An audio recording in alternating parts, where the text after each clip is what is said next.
Hello, আসসালামু আলাইকুম। সবাই কেমন আছেন? আলহামদুলিল্লাহ, আমি তো ভালো আছি। ঢাকা থেকে আসছি, বেশ কয়েকদিন হয়ে গেছে। তো আমি আজকে বাজারে আসলাম বাজার করতে। আর এটা নওগাঁ পাইকারি বাজার বলে। তরকারি, মাছ, মাছ না, এখানে কাঁচা যত শাক সবজি, আলু, পেঁয়াজ সব কিছু এখানে পাইকারি পাওয়া যায়। এটা পাইকারি বাজার, নওগাঁ পাইকারি বাজার এক কথা। আর এই যে এটা হচ্ছে মাছ বাজার, নওগাঁ মাছের আড়ত। এই যে এই পাশে হচ্ছে পাইকারি আড়ত, পিছন সাইডে খুচরা বাজার। তো আমরা মাছ কিনতে আসছিলাম, দেখি ভালো মাছ নাই। আর এই যে দেখা যাচ্ছে এটা কিন্তু আমার মামার আড়ত। আমার মামা মারা গেছে, মামা তো ভাই আছে। তো আমি যাই আমার ভাইয়ের সাথে একটু দেখা করলাম, অনেক দিন হয়নি দেখা করলাম। আর এই আড়তের কিন্তু অনেক স্মৃতি আছে আমার। আমি ছোটোবেলায় আমার ভাইয়ের সঙ্গে আসে এখানে থাকতাম বসে। আমার মামার মাছের এক ঘর ছিল, সেই ঘরে এসে বসে থাকতাম। তো এগুলো দেখে মনে করতেছে যে এখন কত তো স্মৃতি তো মনে থাকবে। এখন বড় হয়ে গেছি, বাচ্চা কাচ্চা বড় হয়ে গেছে। তো মাছ বাজারের পাশে এই যে মুরগি বাজার, আমার বড় ভাবি মুরগি কিনবে, তাই ভাবির সঙ্গে মুরগি বাজার আবার আসলাম চলে, যে ওনারা মুরগি কিনুক, আমি সাথে তো ঘুরতে আসছি, ঘুরবো আর কিছু যদি পছন্দ হয় কিনবো, এই জন্যই সঙ্গে আসছি। তো দেখতেছি আমাদের ঢাকার মতোই নওগাঁতে সব জিনিসের দাম বেশি, মুরগিরও অনেক দাম। তো ভাবি মুরগি কিনতেছে, কারণ কালকে বাড়িতে মেহমান আসবে, আমার ভাসুরের ছেলের নানা শ্বশুরের আসবে নাকি শীতের সাজন দিতে।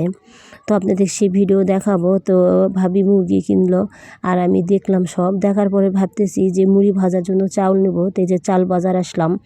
আর এখানে আসাই আমার বড় ভাবির দুলা ভাইয়ের সঙ্গে দেখা হয়ে গেল।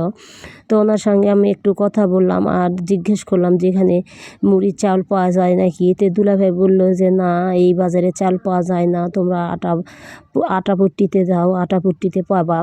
তো এটা হচ্ছে আমার ভাবি, বড় ভাবির দুলাভাই হয়, তার সঙ্গে একটু কথা বললাম।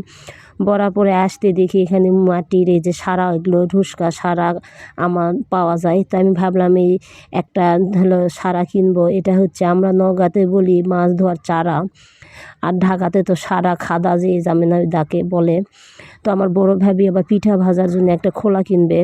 আমার বড় জায়গায় আমি একটা চিতই পিঠার খোলাও কিনা দিলাম, যে আপনি এটা নেন, এই খোলাত করে আমার চিতই পিঠা ভাজে। আর আমি মাছ ধোয়ার জন্য চারা নিলাম। আর এই বিস্কিটের দোকানে এসে আমার শাশুড়ির জন্য আমি বিস্কিট কিনলাম, চানাচুর বিস্কিট, আমার শাশুড়ি খেতে পছন্দ করে। তো ভাবছি নওগাঁ যখন আসছি দই মিষ্টির দোকানে যাই আমি মিষ্টি কিনবো। তো মিষ্টি না কিনে আমার নাতির জন্য আমি সন্দেশ নিলাম আর একটু দোকানের ভিডিও করলাম। আমাদের নওগাঁর কিন্তু দই মিষ্টি অনেক মজা হয়, অনেক নাম করা কিন্তু নওগাঁর দই। আর নওগাঁর এই যে আমাদের নওগাঁ বাজারের হোটেলের পুরি যে এত মজা, সাথে টক দেয়, খেতে এত ভালো লাগে। তো আমি আমার নাতির জন্য যে সন্দেশ নিলাম অল্প করে। আর দোকানদারকে বললাম গরম গরম পুরি ভেজে দেন। তো উনি ভেজে দিল, আমরা খাবো আর নিয়ে যাব বাড়িতে। তো এই যে পুরির সাথে টক খেতে যে এত মজা, এটা কিন্তু কামরাঙ্গার টক ছিল। তো মিষ্টিও নিলাম। মিষ্টি আমরা 3 জন, তো 3 পিস মিষ্টি নিয়েছি। মিষ্টি দেখতে কিন্তু ছোটো লাগতেছে, মিষ্টি কিন্তু বড় বড় ছিল অনেক। তো আমরা খাওয়া দাওয়া করলাম, কারণ আমাদের দুপুরও হয়ে গেছে, ভাবলাম একটু খাই। তো এই যে খাওয়া দাওয়া করার পরে আমরা মিষ্টিও খাচ্ছি, খাওয়ার পরে যে বাড়ি আসতেছি। এটা কিন্তু আমাদের নতুন ব্রিজ বলে, নতুন হয়েছে এটা বিডিআর ক্যাম্পের পাশে, নদীর এই পার থেকে ওই পার। আমার বাড়ি কিন্তু বিডিআর ক্যাম্পের পাশে। তো আমাদের এটা ছোট যমুনা নদী, আর এই নদীর এটা হচ্ছে ছোট ব্রিজ, সবাই বলে নতুন ব্রিজ কেউ বলে। আর যে এক পাশে নদী আর এক পাশে হচ্ছে এটা হচ্ছে বিডিআর ক্যাম্প।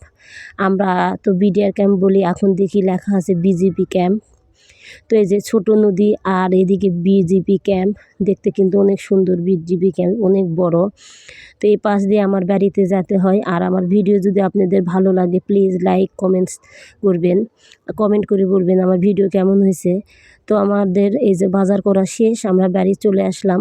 তো সবাই ভালো থাকবেন, আল্লাহ হাফেজ।